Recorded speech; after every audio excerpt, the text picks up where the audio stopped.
Okay, note to self, don't attempt to do a blog post immediately after eating a gooey brownie because you have to first make sure that you haven't left anything gross in your teeth.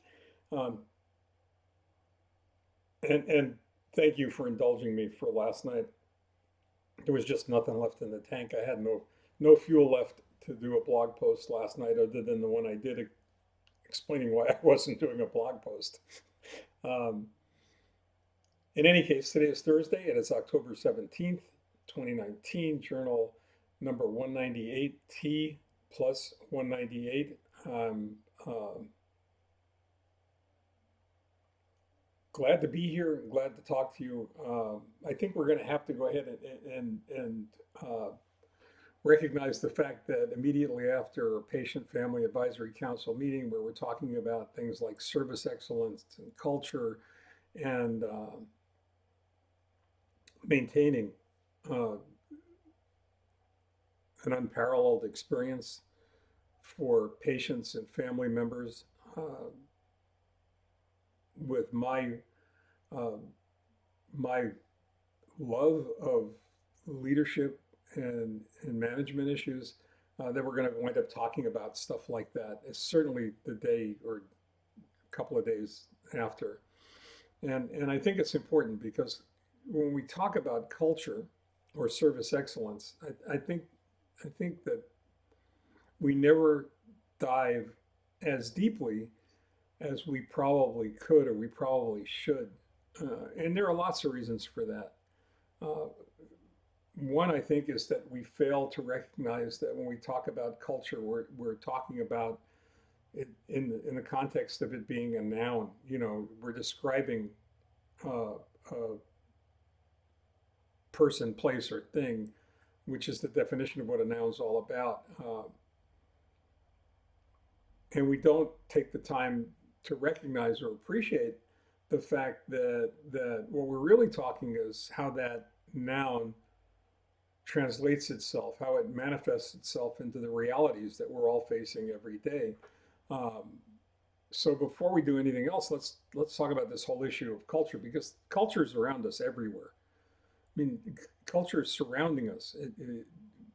Every organization, every group, every family, um, every company, everything that you deal with has got a culture. And some of them are more malignant than others. Some of them are really incredible and worth emulating. Uh, but let's start with a simple definition of what it's all about that goes beyond simply saying that culture is the way we do things around here.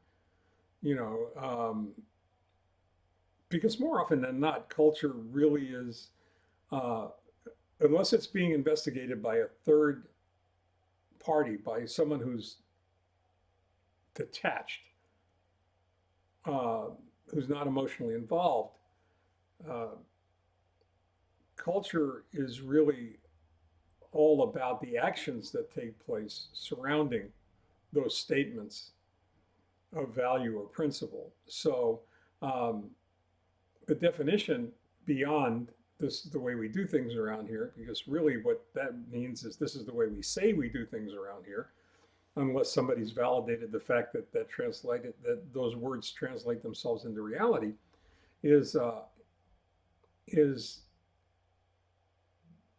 that culture is a manifestation of a company's goals, objectives, strategies, structures, and relationships with shareholders and stakeholders, both inside that group, however large or small it is, um, and outside that group, however large and small it is.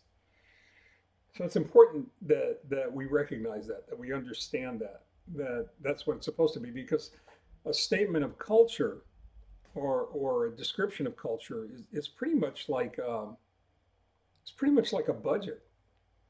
You know, a budget that you develop for your business, for your family, for yourself, for the government is really a moral statement. It's a statement of what's important to you and what you're willing to go ahead and spend your money on. So Having said that and having defined it, you, you go to the next step, which is the realization that just talking about culture um, itself, just talking about culture as if it were a standalone, is inadequate unless or until it's an accurate picture of the actions that people take surrounding their everyday tasks. Um, that's the only way that this description of culture transitions from the ideal to the real.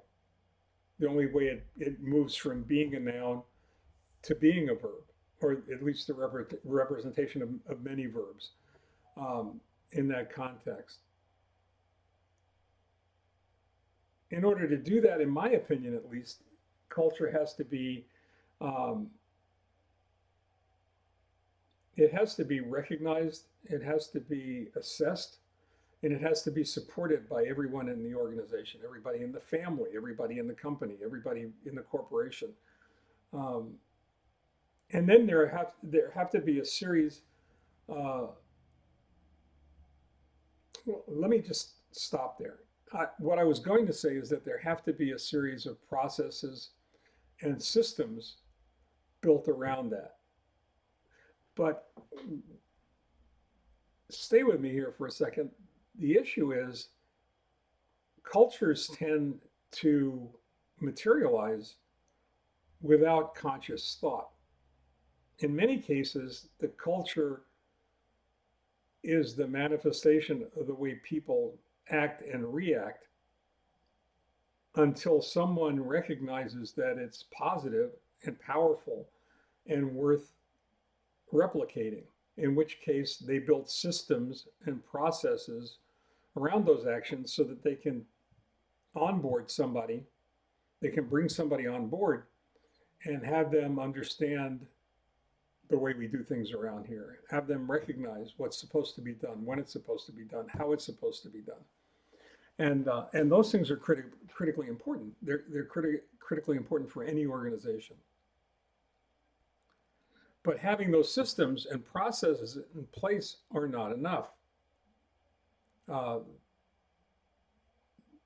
because until they become actions, until they're translated into the real world somehow, they're just words on a page, right?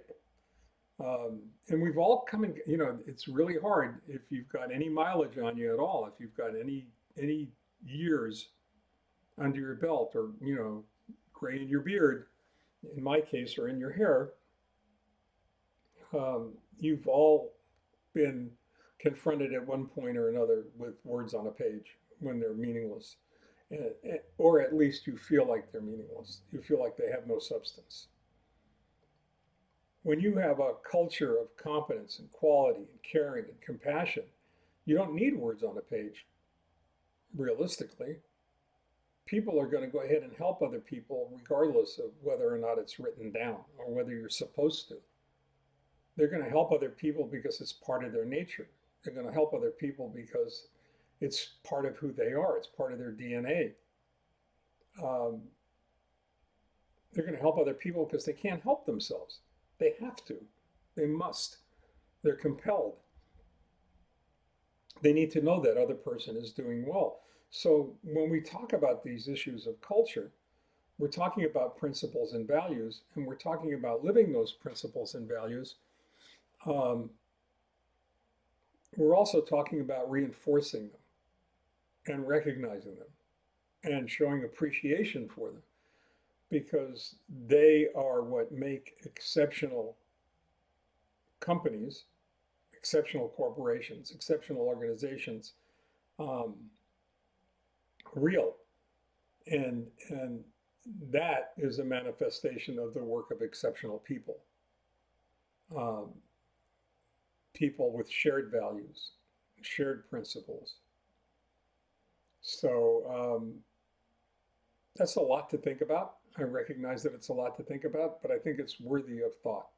I think it's worthy of thought because if we slow down long enough in this hypersonic world that we live in will realize that our ability to care for one another, our ability to reach out and take someone's hand even when they won't necessarily admit that they need that hand is what separates us from from I won't say all the other creatures on the planet because I don't know, but it certainly separates us from most of the other creatures on the planet.